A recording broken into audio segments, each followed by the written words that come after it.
had his accident, and at the Villeneuve corner as well. Changes to the chicanes. One of the chicanes at Acqua Minerali has been removed. And this is Federico Bendinelli, the circuit manager, telling us a little bit about the changes. Over 60% of the track has actually been changed throughout the course of the winter, and it's been very difficult to get it all completed in time. We asked him, could we quantify the amount of effort that's gone into it? Well, he says it's a little bit difficult, but it's without doubt an investment of some 8 billion lira. Well, a few days ago, the circuit was inaugurated with all due pomp and circumstance, even though the works were not actually quite finished on the circuit itself.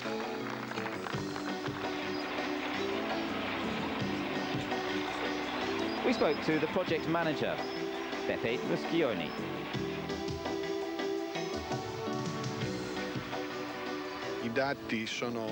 Well, the figures tell the story.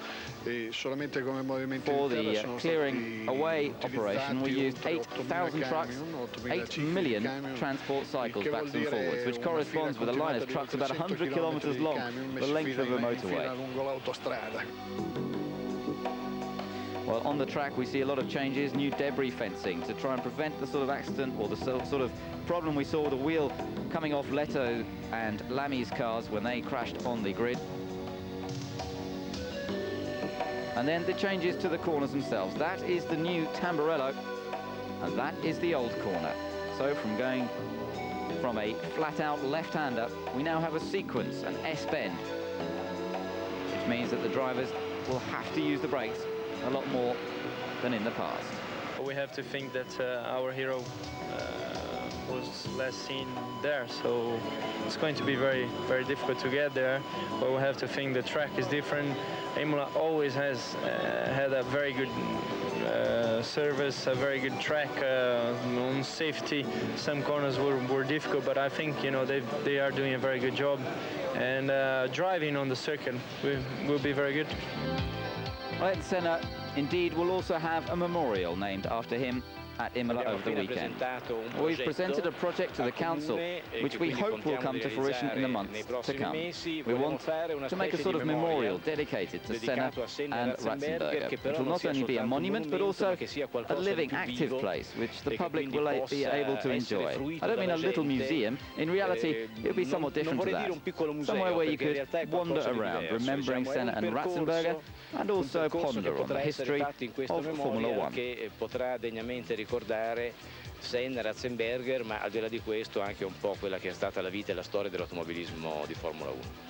Another change to the circuit at the Villeneuve corner. This is last year, the corner where Roland Ratzenberger met his fate on the Saturday qualifying. Now it looks like this. Once again, it's been slowed down into an S-bend, but a bend that looks challenging as well. Well, the entire Acqua Minerali corner has also been rebuilt, taking into account the original chicane design by the drivers several years ago. We've left a corner which is fast on the entry and a real challenge for the drivers, letting them show off their skills. There's almost a 90-degree angle by the time you get to the exit, making things possible for overtaking as well. E una curva quasi a 90 gradi in uscita, quindi punto di sorpasso estremamente interessante. Well, the gravel traps, sand traps have also been increased at various areas around the circuit, all in an effort to make it safer this year. They've done a lot of work. Effectively, it's a brand new circuit. I have seen some maps, and the drivers have been consulted over the winter. I think the FIA have done a very, very good job. And I hope it's still an exciting racetrack when we get there. Well, it's true, we're going to find a completely new track, but I think it was necessary. It's a good thing that Imola is on for all the Italians and for Formula One itself. There was some bad memories from last year, and I hope it's going to be good this year. Well, certainly a new challenge for the drivers. It promises to be a very exciting event indeed.